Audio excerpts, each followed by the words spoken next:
hawakan. Yung Lord na ito, si King Kong. Ayun naman, Nakasilip din. naman, Gusto try. papasok na. Bibigyan na kagad dito si Shio. Tapos na to. Tapos na to, finals. Diretso na to ng Grand Finals pag ganito eh. Patay sila dito ng Onyx Philippines. Ahoy! Sorry, walang nawala sa Onyx Philippines doon. Not to mention, they also get that Lord.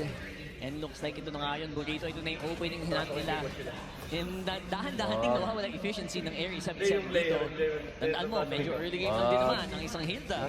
Not to mention yung late game nila dito, parang sisilion lang. Ang hirap nito kasi kapag ka nasa base na ang isang Hilda, wala namang Ayun, tatapakan okay na na mo muna ni Joel. Ngayon yung may maliit lang dyan. Parang. Si Kera, ako, dumadive na nga rin. Basag lang pa unti-unti ng Torre dito.